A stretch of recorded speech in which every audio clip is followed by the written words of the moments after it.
Hello everybody, it's Star Wars Day. It's the premiere of the 9th episode of Star Wars, The Rise of Skywalker. I just came from the premiere and this is going to be my non-spoiler review. A spoiler review is going to be uploaded very shortly after this on the same channel, so stay tuned once you've watched the movie. But that's my non-spoiler review.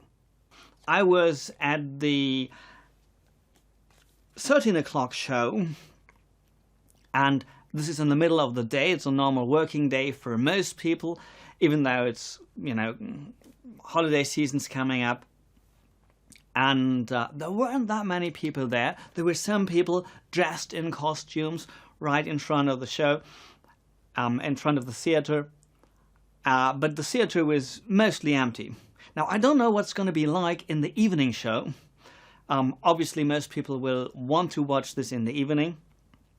But I don't know, maybe a lot of people were turned off Star Wars because of some of the things that happened. So is it worth watching? I just came from the premiere. I went to the 13 o'clock show. That was the earliest show available at the Broadway Kino in Landstuhl here, and right before this, fans were really concerned. Would it be good, given the fact that a lot of fans felt that Episode 8, The Last Jedi, really messed the whole thing up. Rian Johnson did a terrible job, according to many fans, and I agree with that. And he presented characters such as Luke Skywalker in a way that we felt is really incongruent with the character of Luke. I mean, it's not just that, he changed some plot twists that were suddenly surprising. It really tried to make Star Wars into something completely different. That's what a lot of fans felt, and I agree. Now, J.J. Abrams had the difficult situation that he should now take on from here.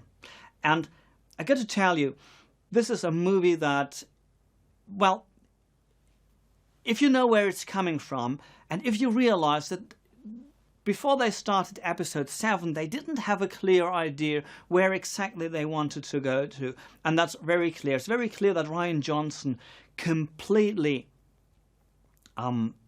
disagreed with major points that J.J. Abrams set up, and he seemed to not have a real understanding of what Star Wars is all about from the fans' perspective. So, did Episode 9 have the quality to reconcile all these problems? Of course, I mean, in a way, there's only so far you can go when the beginnings were not ideal. But let me tell you this, I think it is worth watching, and I think they did a pretty good job given the circumstances they started from. I think J.J. Abrams was able to recreate a lot of the Star Wars feeling. I mean, it's not like,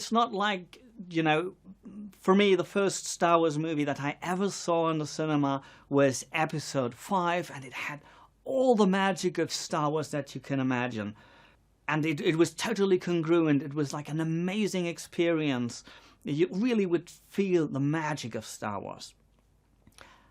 Short of that, I think it's a really good Star Wars movie. It's, given the difficult beginnings that they had, given the problems that they started out with, they made a good movie. They made a movie that's really watchable. So my answer to the question, is it worth watching? It definitely is. Is it going to make everybody happy, and is everybody going to say, like, this is like the best Star Wars movie I've ever seen? Well, as I said, given the difficult beginnings, given the problems that were created, I think no solution can be 100% satisfying to everybody. You'd actually have to reshoot the earlier episodes if you wanted to make up for some of the problems, but that's obviously not possible. There's even the sad fact that Carrie Fisher isn't amongst us anymore. She's moved into the Force, so to speak, and therefore that possibility doesn't even exist. There's still some things that could not have happened because Leia isn't there anymore, but given the situation, they did a pretty good job. I think one of the most important things that they really did well is that J.J. Abrams was able to pick up a lot of the loose ends.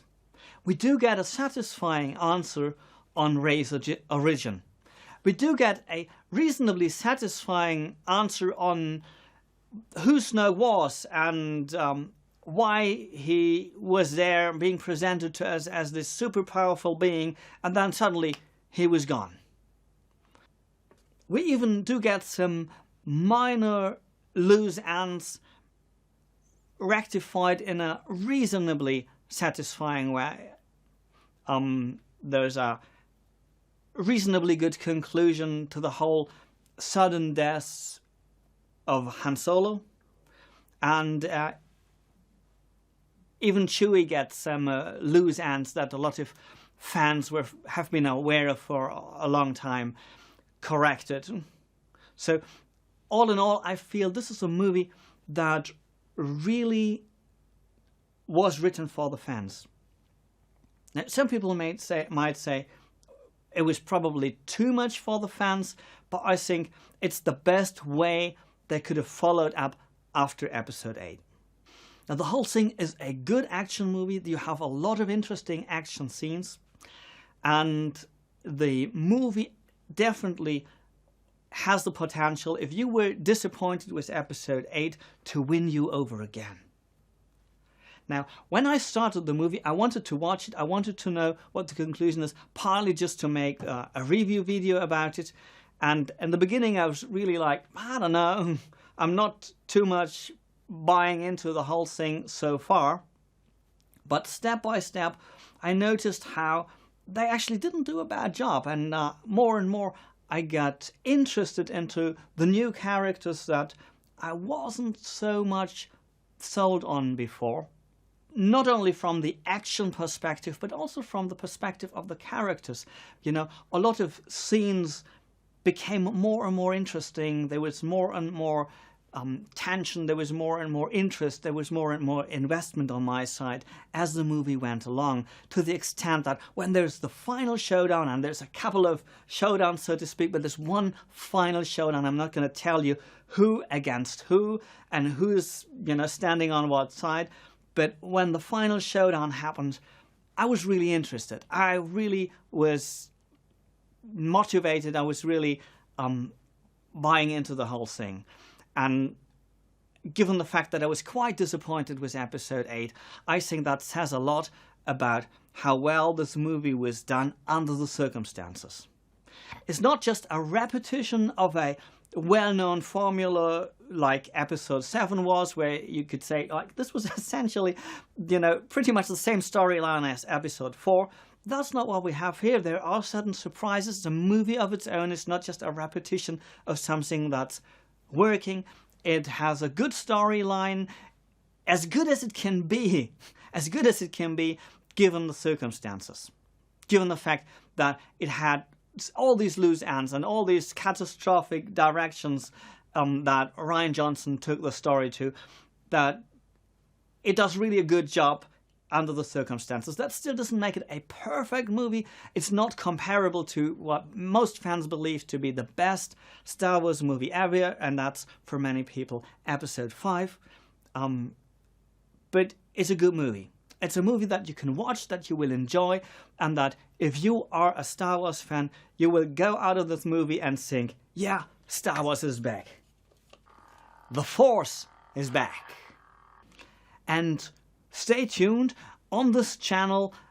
Pretty soon we will upload the spoiler review. So once you've seen the movie in the cinema, if you see it, come back and watch the spoiler review so we can discuss in detail what's going on in the movie.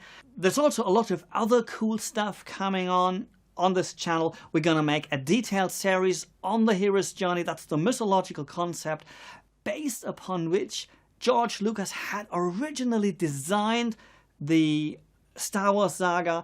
And we're not just going to look at Star Wars, but also how you can apply this for yourself in many ways, what it has to do with your own life, and lots of other cool stuff about the temperaments, more stuff, and about personality archetypes. So stay tuned, a lot of cool stuff coming your way.